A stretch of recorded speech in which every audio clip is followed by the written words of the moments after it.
IMT industries association द्वारा आयोजित industrial expo में आज दूसरे दिन निजामी बंधुओं ने अपनी प्रस्तुति दी है और क्या समा बांधा है। दर्शक जो है झूमने पर विवश हो गए। देशभक्ति के रंग में पूरा ये परिसर जो है सराबोर नज़र आया, तो वहीं होली के रंग भी चारों तरफ बिखरे नज़र आए। हमारे साथ निजामी बंधु मौजूद हैं। सर, फरीदाबाद आकर और होली के मौके पर आए हैं, कैसा लगा और इंडस्ट्री उद्योगपतियों के बीच में हैं आप? बस आपने बहुत अच्छा सवाल किया और बहुत अच्छी बात कही आपने। लेकिन होली का एक ऐसा त्यौहार है कि देखिए उसके तो हज़ारों रंग हैं, लेकिन यहाँ फरीदाबाद में इस तरह का प्रोग्राम मैं पहली बार कर रहा हूँ। वैसे मैंने होली के बहुत प्रोग्राम किए हैं और मैं आता रहता हूँ फरीदाबाद, लेकिन जैसा आपने बताया आईएमटी इंडस्ट्री के जो लोग थे उन लोगों ने सब ने बहुत इन्जॉय किया। और सबसे बड़ी बात है कि मैंने भी बहुत इन्जॉय किया, मुझे बड़ा अच्छा लगा। बहुत अच्छे लोग थे, सुनने वाले थे, सुनकार थे, समझने वाले थे। तो मैं चाहता हूं कि आईएमटी के जितने भी मेंबर हैं और जितने भी लोग हैं वो हमें बुलाते रहें और हम फरीदाबाद आते रहें और आपको कव्वाली अच्छी से अच्छी सुनाते रहें। मेरा नाम चांद निज़ामी है और निज़ामी बंधु हमारे ग्रुप का नाम है। और कितना खूबसूरत त्यौहार आ रहा है ये। होली कहती है, एक शेर याद आ गया मुझे आपके कहने से, होली कहती है शगुफों की तरह खिल जाओ।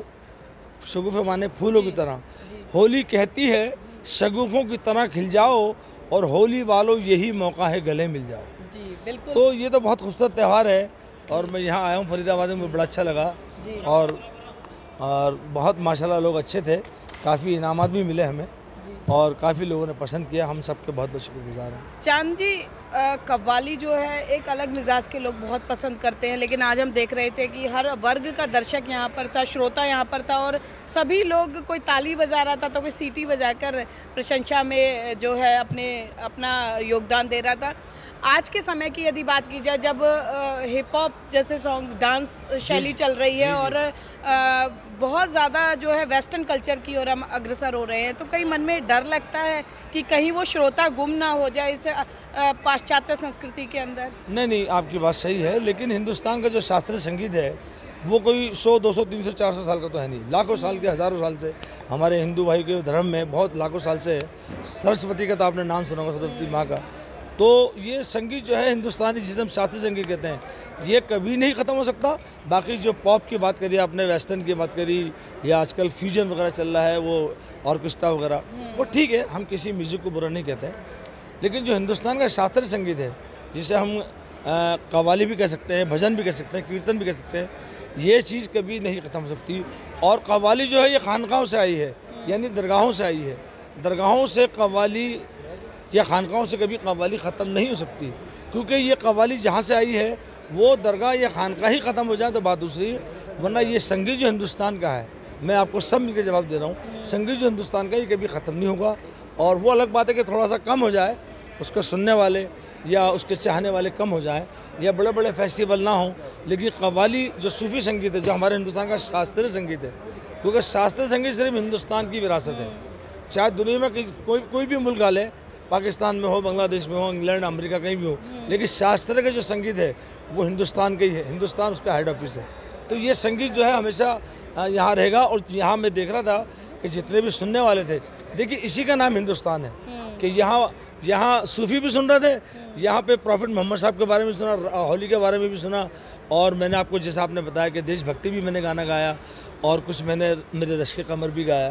तो इसी का नाम हिंदुस्तान है कि जहाँ सब लोग सुनकार हैं, सुनने वाले हैं, समझने वाले हैं। एक दुनिया में एक ऐसा मुल्क, ऐसा हिंदुस्तान है कि जहाँ हर मज़हब के, हर धर्म के लोग सब मिलजुल कर रहते हैं। और एक शेर मुझे याद आ गया आपके कहने पे कि हाथ से हिंदू बन गए और माँ से मुस्लिम बने। हाथ से हिंदू बन गए और माँ से मुस्लिम बने, हाँ माँ जब मिल गई तब हम बने।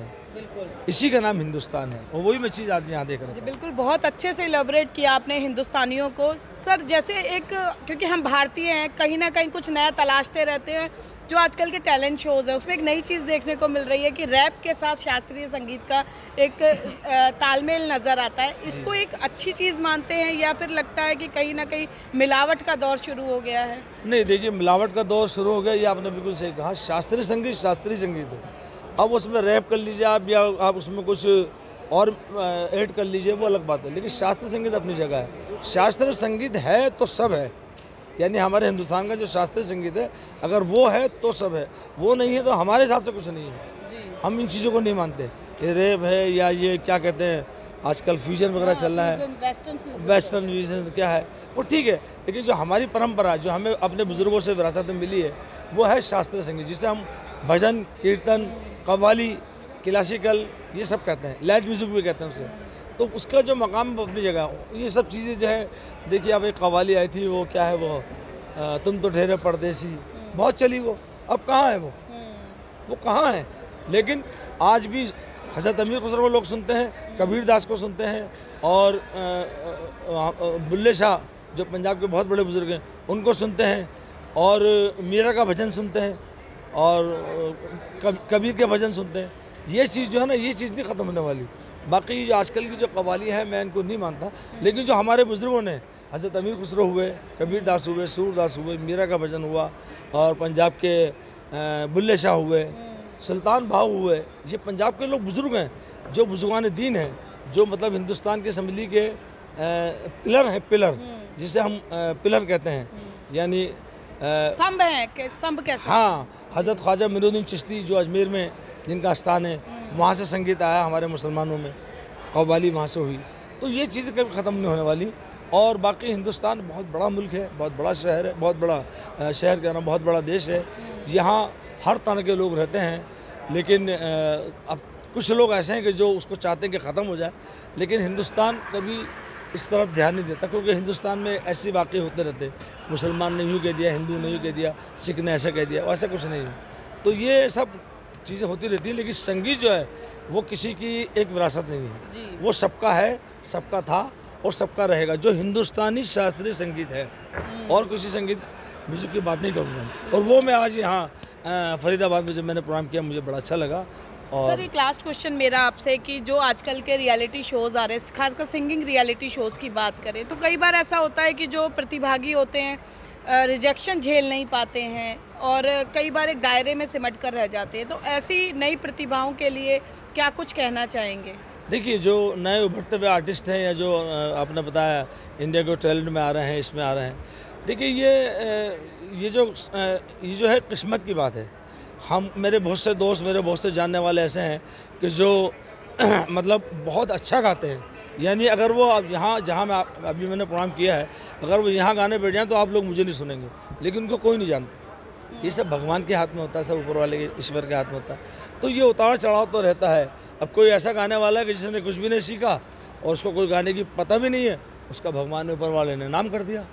तो ये तो होता रहता है। जो आजकल के फेस्टिवल ये हो रहे हैं, टीवी प्रोग्राम जो होते हैं, उनमें थोड़ा सा ये होता है, लेकिन जो लोग थर्ड क्लास पे आते हैं या फोर्थ पे आते हैं, मैं समझता हूँ कि वो ये ना समझें, क्योंकि एक टाइम आएगा कि वो नंबर 1 पे भी आएंगे। तो ये सब उतार चढ़ाव रहता है, और मेरा तो खानदानी काम है। सर एक चीज़ और पूछना चाहूँगी, क्योंकि एक टीस मैंने नज़र आई जब आप बात कर रहे थे हिंदू मुसलमान की, कि कुछ लोग ऐसे हैं जो निजी फायदे के लिए मजहबों में कला को भी बांट देते हैं। बिल्कुल। तो ऐसे लोगों को क्या कहेंगे जो कला के नाम पर भी हिंदू मुसलमान देखते हैं और कहीं ना कहीं ऐसे जो सच्चे कलाकार होते हैं उनको ठेस पहुँचाने का काम करते हैं? हाँ, देखिए, ऐसे लोग जो होते हैं वो एक तो ये है कि उनका इंसानियत से कोई ताल्लुक़ नहीं है, जो हिंदू और मुसलमान में फ़र्क रखें।